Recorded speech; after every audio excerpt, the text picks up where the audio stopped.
പാർവതി നാട്ടിലേക്ക് പോയത് മാഡം പറയുമ്പോഴാ ഞാൻ അറിയുന്നത്. അപ്പൊ തന്നെ ഞാൻ അവളുടെ ഫോണിലേക്ക് വിളിച്ചു, പക്ഷെ സ്വിച്ച് ഓഫാ. നമ്മളോട് ആരോടും ഒരു വാക്ക് പോലും പറയാതെ അവള് പോയല്ലോ എന്ന് ഓർക്കുമ്പോഴാ എനിക്ക്. വീട്ടിൽ പോയിട്ട് എന്തെങ്കിലും അത്യാവശ്യ കാര്യം ഉണ്ടാവും, അല്ലാതെ നമ്മളോട് പറയാതെ പോവോ?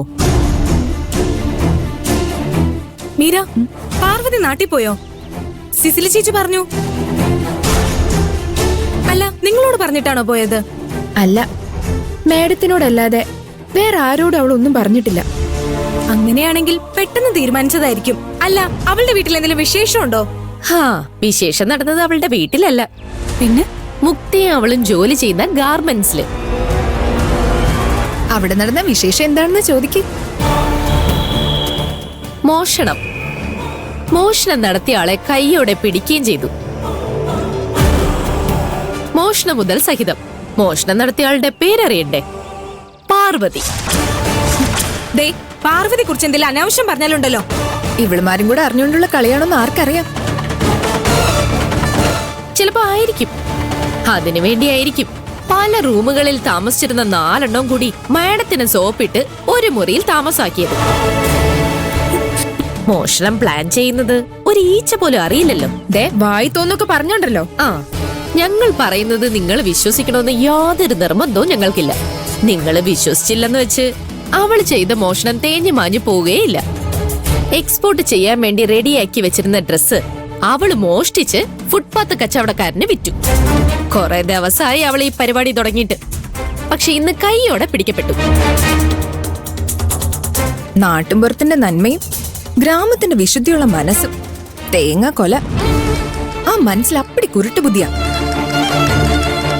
ഒരിക്കലും പിടിക്കപ്പെടില്ലെന്നായിരിക്കും ആ പെരുങ്കള്ളി കരുതിയത്. ഇനി അവൾക്ക് നിങ്ങളുടെ മുന്നിൽ തല ഉയർത്തി നിൽക്കാൻ കഴിയോ? അതുകൊണ്ടാ ഫോൺ ഓഫ് ചെയ്ത് ആരോടും ഒന്നും പറയാതെ അവള് മുങ്ങിയത്. 4 പേർക്കും കൂടി ഒരു റൂമിൽ കൂടാമെന്നത് അവളുടെ ഐഡിയ ആയിരുന്നില്ലേ? അതും അവളുടെ ഒരു തട്ടിപ്പായിരുന്നു എന്നാ ഇപ്പൊ എന്റെ സംശയം.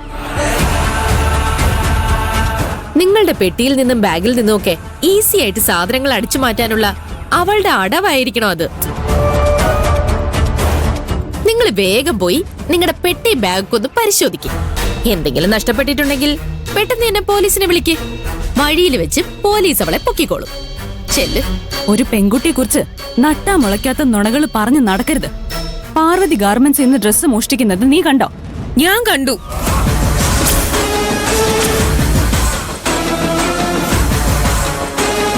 കാണുക മാത്രമല്ല, ഫോട്ടോയും എടുത്തിട്ടുണ്ട്. എന്താ, കാണണോ?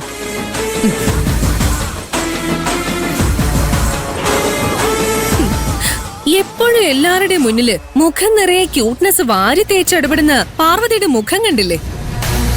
പക്ക ക്രിമിനൽ തന്നെ, റിയൽ ഫ്രോഡ്. പാർവതിയോടുള്ള നിന്റെ ശത്രുത ഞങ്ങൾക്ക് അറിയാത്തതൊന്നും അല്ല.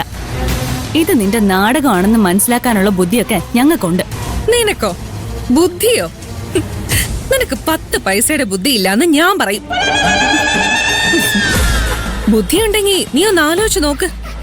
അവള് തെറ്റ് ചെയ്തിട്ടില്ലെങ്കിൽ ഇത് എന്റെ ഡ്രാമയാണെങ്കിൽ നിങ്ങളെ ആരെയും ഫേസ് ചെയ്യാൻ ധൈര്യമില്ലാതെ അവൾ ഇവിടുന്ന് എന്തിനാ മുങ്ങിയത്? ഇവളോടൊന്ന് സംസാരിക്കാൻ നിൽക്കണ്ട, വാ നമുക്ക് പോവാം. അങ്ങനെ അങ്ങ് പോയാലോ? ആ പെരുങ്കള്ളിയുടെ ബലത്തില് നിങ്ങൾ എന്നോട് കോർക്കാൻ വന്നിട്ടില്ലേ? അവൾക്ക് കൊടുക്കണ്ട ഞാൻ കൊടുത്തിട്ടുണ്ട്. ആ, നിങ്ങള് എന്നോട് സോറി പറഞ്ഞിട്ട് പോയാ മതി.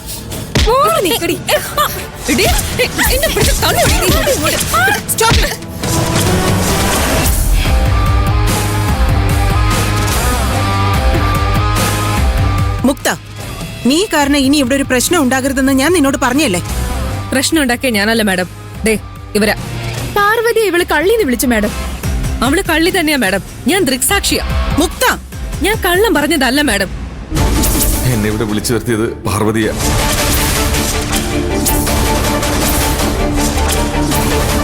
പാർവതിയോ? അതെ മാഡം. നിങ്ങൾ എല്ലാവരും നല്ല കുട്ടിയെന്ന് പട്ടം ചാർത്തി കൊടുത്ത അതേ പാർവതി. അതുകൊണ്ടായിരിക്കും കൈലാസ് വെപ്രാളപ്പെട്ട് അവളെ അന്വേഷിച്ചു വന്നത്. കൈലാസ് അവളെ അന്വേഷിച്ച് ഇവിടെ വന്നെന്നോ? ആ, എല്ലാവരും അവരവരുടെ മുറിയിലേക്ക് ചെല്ല്. വാടി.